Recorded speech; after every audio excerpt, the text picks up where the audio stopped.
L'hypothèse. Eh bien, bienvenue dans cette vidéo dans laquelle je vais me faire le grand plaisir de vous expliquer un petit peu les 3 types d'hypothèses en français.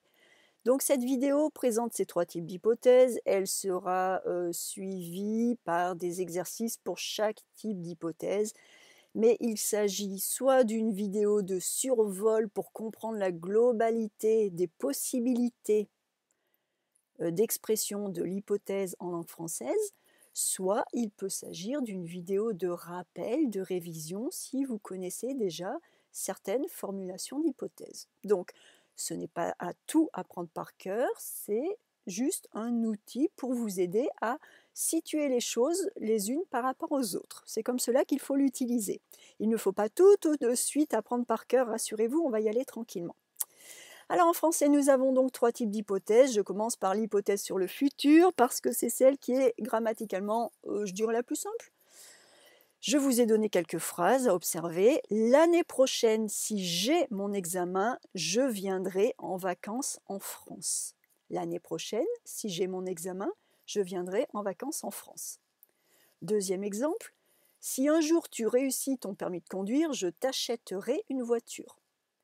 Troisième exemple, si tu termines de lire ce livre, alors on ira se promener. 4. Si tu viens dimanche, je te ferai goûter ma spécialité culinaire. Dernier exemple, s'il fait beau la semaine prochaine, nous partirons à la mer. Donc comme vous le voyez, cette hypothèse sur le futur peut être un futur assez proche. Si tu termines ce livre, ça peut être dans 20 minutes, ça peut être dans 1 heure, ça peut être l'année prochaine si j'ai mon examen. Si un jour, alors là c'est un futur indéterminé, si un jour tu réussis, ça peut être dans 3 mois, ça peut être dans 10 ans. Donc tant qu'on est dans le futur, ça peut même être dans 10 minutes, ça peut être un futur très proche. Mais l'idée c'est que c'est quelque chose qui n'est pas encore réalisé et qui va hypothétiquement se réaliser dans le futur. La construction, pour exprimer l'hypothèse sur le futur, eh bien, la construction est la suivante. Si, alors on a toujours un si pour l'hypothèse, hein, toujours un si. Si, plus le verbe au présent, s'il fait beau, si tu viens, si tu termines.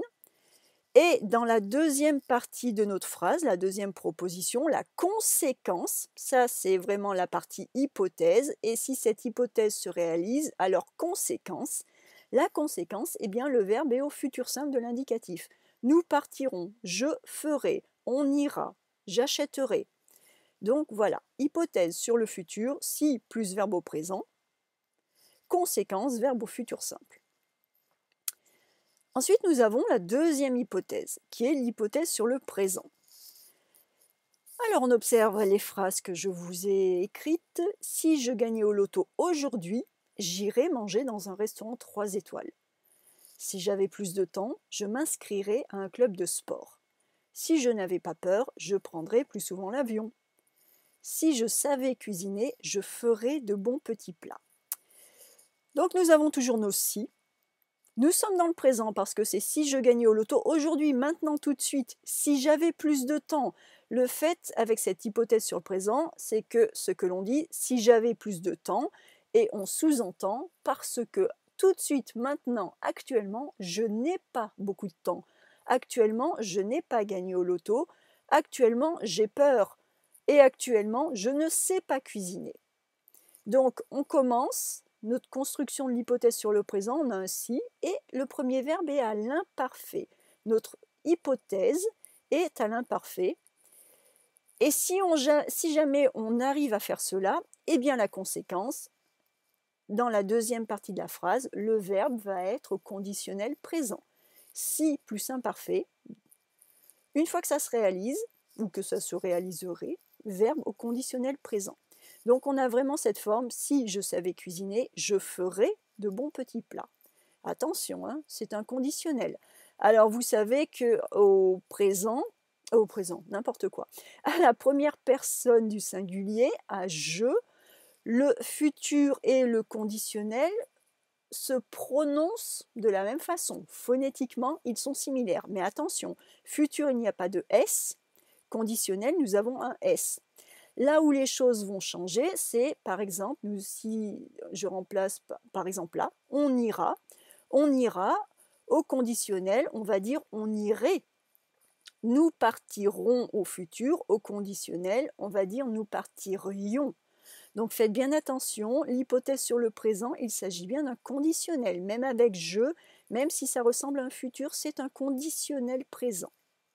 Donc voilà, hypothèse sur le présent, si plus verbe à l'imparfait et verbe au conditionnel présent. Et enfin, nous avons l'hypothèse sur le passé.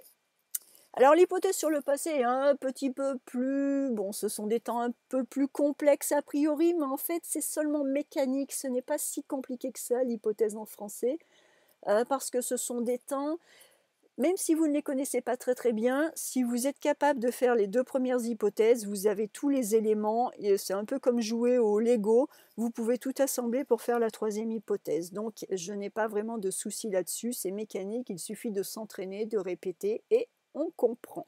C'est bien plus simple à comprendre que quelque chose comme le subjonctif, où il y a des nuances, des subtilités, des déductions, voilà. Là, non, là c'est carré, pour une fois, il faut en profiter. Donc l'hypothèse sur le passé, je vous donne comme exemple, si j'avais pu réussir le concours, je serais devenu médecin. Et j'ai oublié de mettre devenu en gras, il aurait fallu que devenu soit également en gras. Puisque c'est je serais devenu, j'étais vraiment restée sur mon conditionnel présent, c'est devenu est également en gras. Si j'avais pu réussir le concours, je serais devenu médecin. Si tu étais arrivé à temps, nous aurions eu notre train. S'il s'était décidé rapidement, nous aurions pu acheter cette maison. Si vous aviez trouvé la solution, vous auriez pu nous aider. Donc, l'hypothèse sur le passé, c'est vraiment quand on exprime un regret ou un souhait, mais par rapport au passé. Quelque chose qui est fini, que l'on n'a pas fait, que l'on ne peut pas faire, mais on a quand même quelque chose où on regrette et on se dit « Ah, si les choses avaient été différentes, alors… » Donc, la construction de l'hypothèse sur le passé, nous avons un « si » plus un verbe au plus que parfait. Si tu étais arrivé, si j'avais pu, s'il s'était décidé, si vous aviez trouvé. Verbe au plus que parfait, c'est-à-dire verbe avec l'auxiliaire à l'imparfait et le verbe qui est à son participe passé. Donc, première partie de l'hypothèse, si plus verbe au plus que parfait.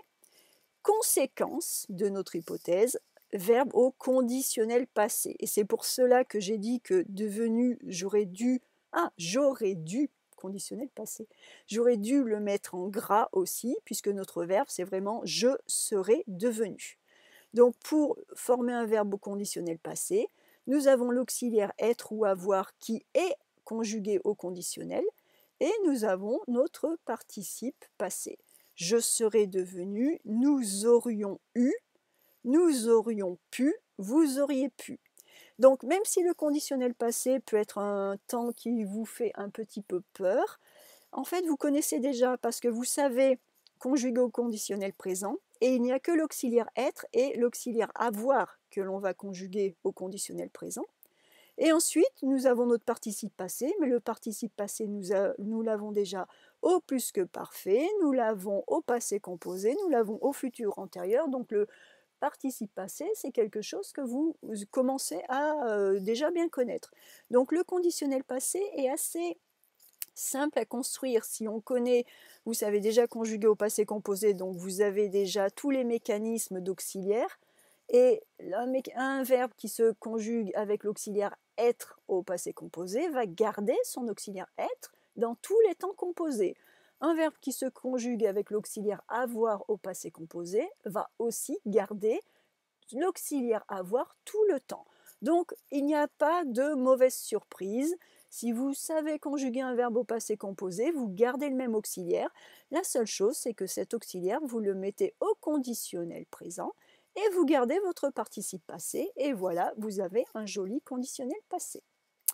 D'accord, donc on récapitule l'hypothèse en français. Nous avons l'hypothèse sur le futur pour quelque chose qui n'est pas encore arrivé, mais qui peut être très proche.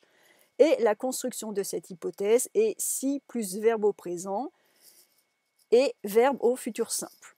Nous avons l'hypothèse sur le présent pour quelque chose d'actuel, d'immédiat, maintenant. La construction de cette hypothèse est si plus verbe à l'imparfait et verbe au conditionnel présent. Et nous avons l'hypothèse sur le passé pour quelque chose qui s'est passé et que l'on aurait dû faire, que l'on n'a pas fait, que l'on regrette, que l'on aurait voulu faire, aller voir, acheter, manger, enfin bref, mais on ne l'a pas fait. Et la construction de l'hypothèse sur le passé est si plus verbe au plus que parfait, plus verbe au conditionnel passé. Et donc, rassurez-vous, je vais faire des exercices. C'est le royaume de la conjugaison et moi, j'aime beaucoup la conjugaison, donc nous allons nous amuser. Mais comme vous voyez, c'est assez mécanique, ce n'est pas très compliqué. Il faut juste retenir ces formations et ensuite on les applique. Et donc, l'hypothèse en français, pour une fois, c'est quelque chose d'assez carré. Et bien voilà, j'espère que cette vidéo vous aide et je vais aller faire quelques exercices. À très bientôt.